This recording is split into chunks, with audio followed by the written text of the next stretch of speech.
When I was a kid, I told myself that I will never become one of those adults that are boring.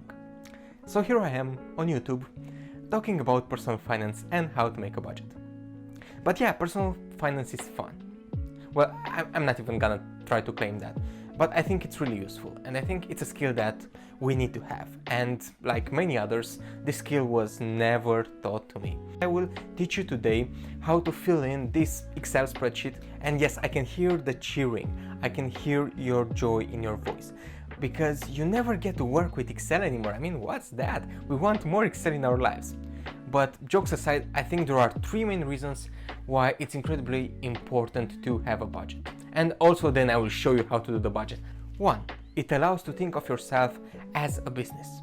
In terms of opportunity cost, basically each hour that you spend doing something that's totally unproductive, for example social media, is not necessarily adding to either your happiness or to anything useful. There are so many books that claim that ultimately what we want to achieve is happiness. It's not money, it's not status, it's not fame. We do everything that we do for happiness.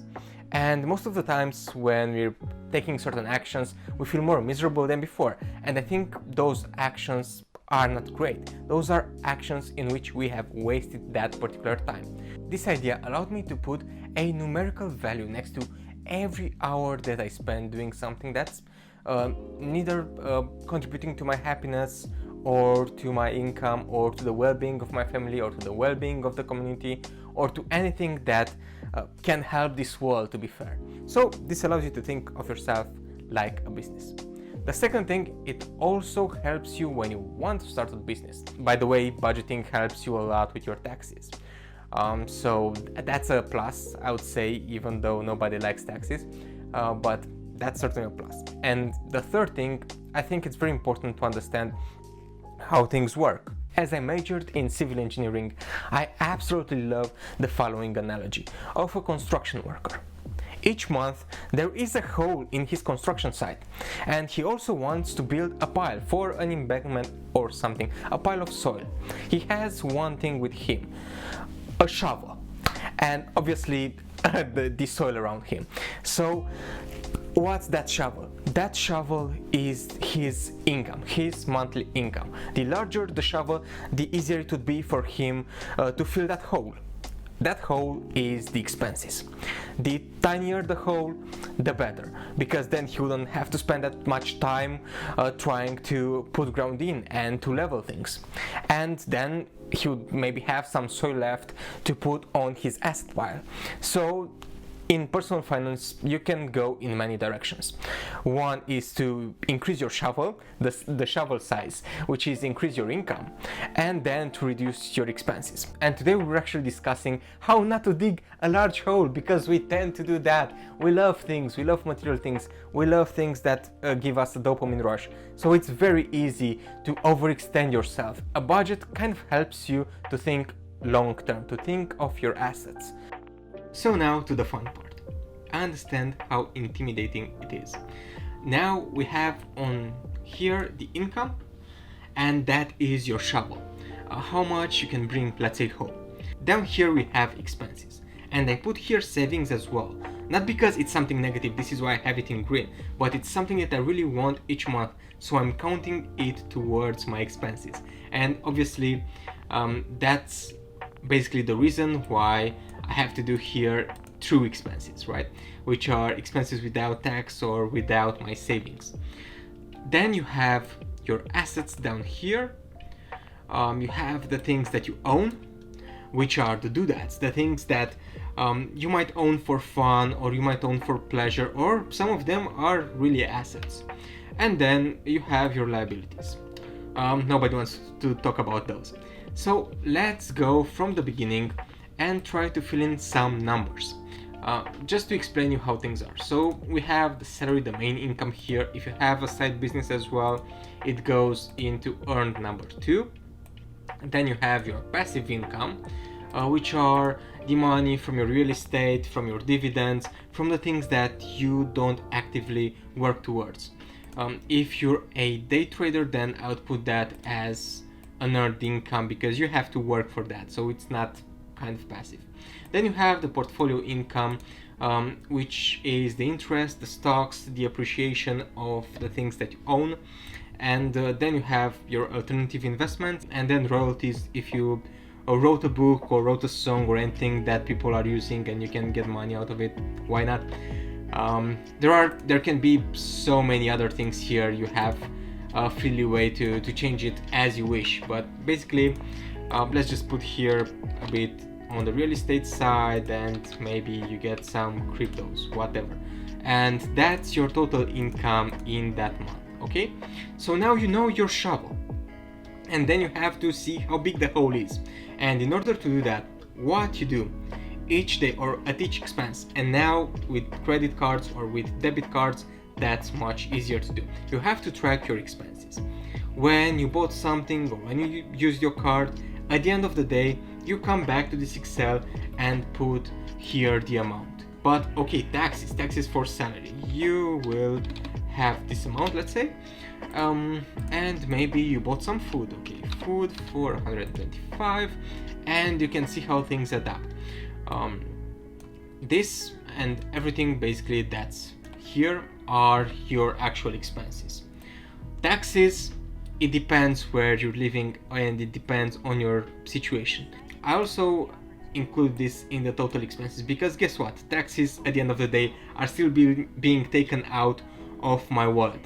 And as I was saying, I also want to include savings here.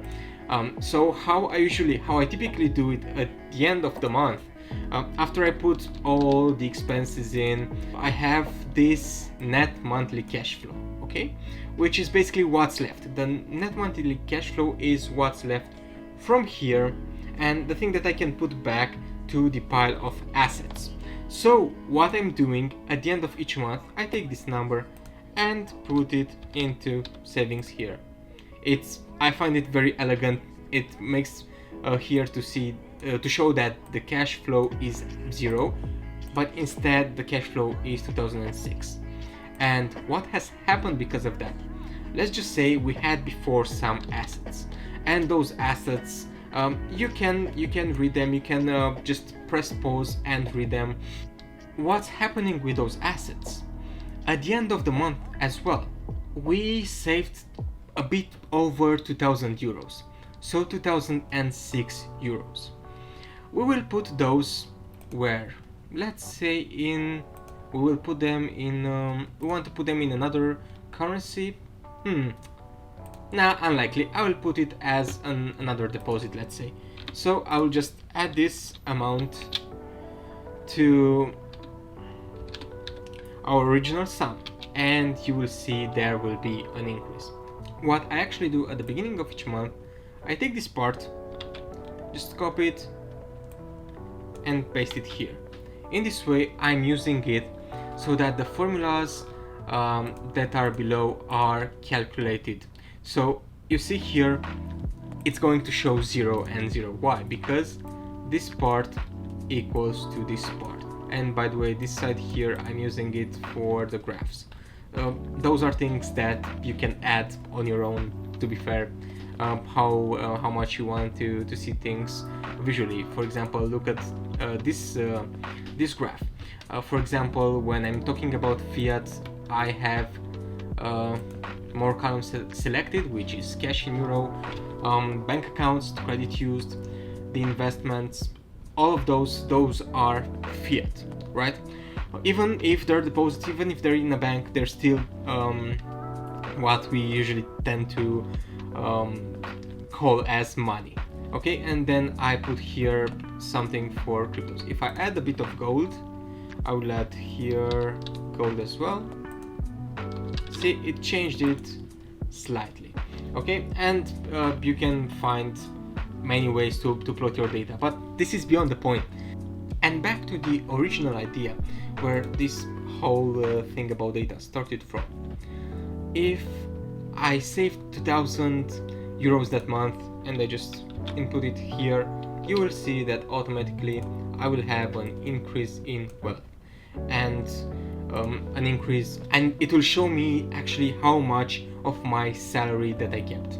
It would as well say income instead of salary because it's calculated on a total income basis, but the information still stands. On this side, and by the way, with that, your assets increased. So the pile increased by 2006, okay?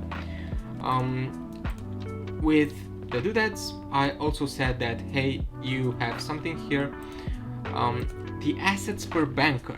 The assets per banker is basically all kinds of assets that you own. Your net worth. If somebody Googles your net worth, I mean, they won't find information, but most of the times.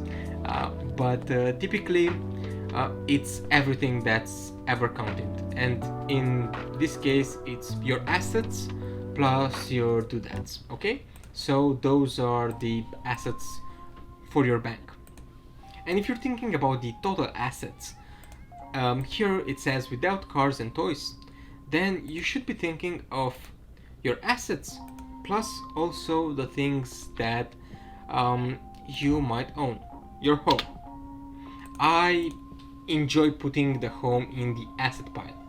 To be fair, here there is a debate, and you could only put your investment properties or your home as well in the total assets, the true value pile.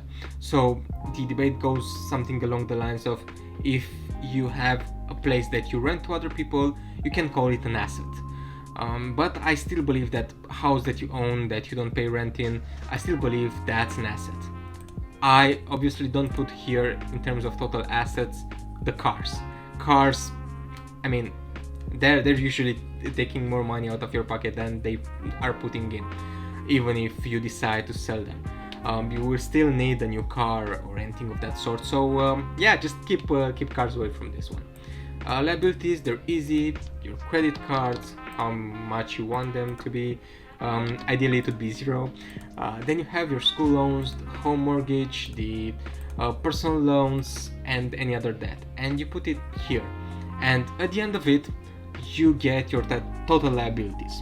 And what do you do with your assets and your liabilities? You see your actual net worth. So now that you saw how much you keep in a month, you have your doodads, the things that you own in terms of your house, your car, your bigger items, right? Or maybe you have some jewelry here. You can always expand those sections and add more things. It doesn't really matter.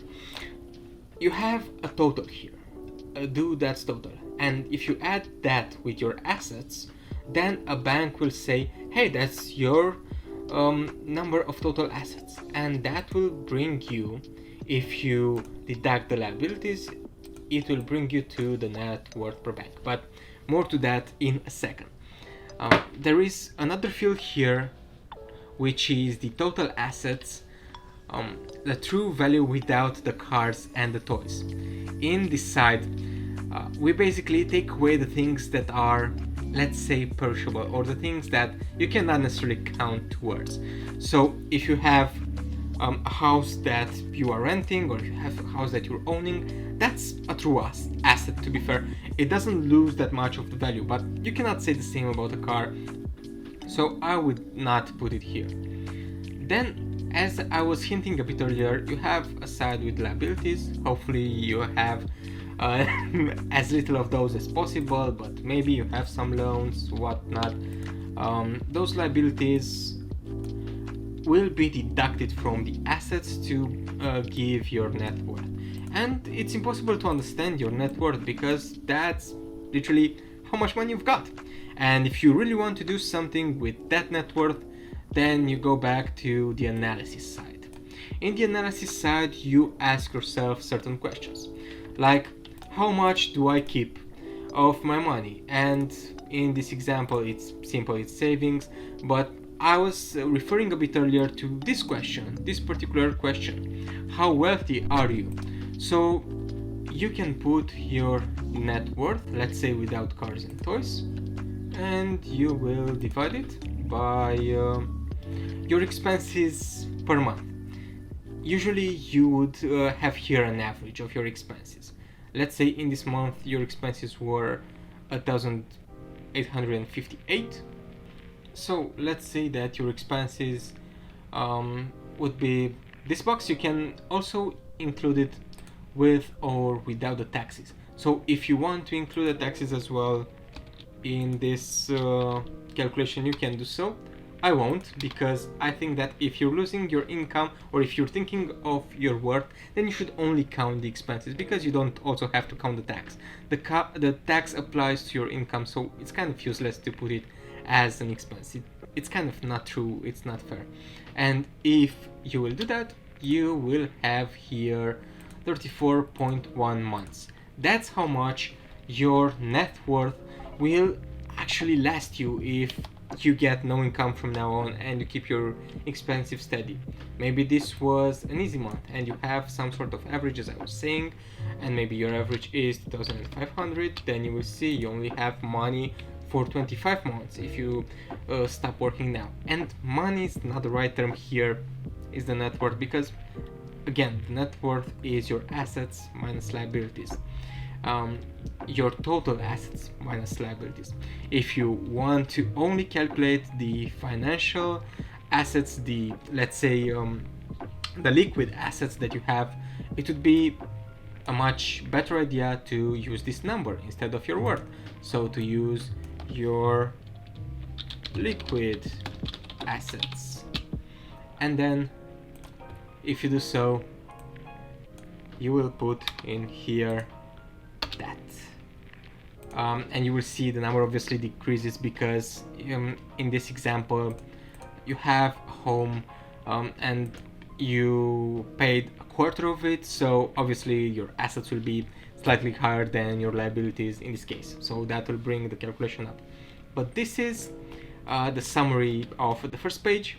Then what you can do, if you are really into this, you will go to this page, and after each month, what you can do, you take those items and you can basically input them here. They're in the same order basically, and what you get an overview over 1 year. This is populated with random data. I did it before the video because it would take a lot of time to do so otherwise. But you have here an income chart, expenses chart, and a true total chart. Because the data is fake, I just copied the columns. Most of them are identical, so you don't have any variations. But if I put in here something ridiculous, see, you instantly see the variation in the data. So it's all working as intended. It's the same idea, same stuff. You have your income above, and then you have your expenses below, and basically this just tracks your expenses over 1 year. But that's something that you can do in time. I originally started with budgeting in 2016, and I had this view only. I didn't start to think of a per year basis until 1 year later, and I had a very different view. I did one per quarter, and that took so much time that it kind of made things pretty annoying. The main idea was how to put your income in, your expenses, to understand the difference, to understand your assets, to understand your liabilities, and to understand what you eventually have to do in order to benefit from this whole method. Wow, who thought I can speak that much about a budget? Yeah, I did. But with that in mind, it's time to wrap this up. It's been quite fun to discuss about it, and hopefully it will make you start doing a budget. I will put the Excel spreadsheet in the description as well. Let me know if you have any improvements, any thoughts, any ideas. As always, like, share, subscribe, recommend me to the YouTube gods, and I would be in heaven. With that in mind, we'll see you again each other next time. See you.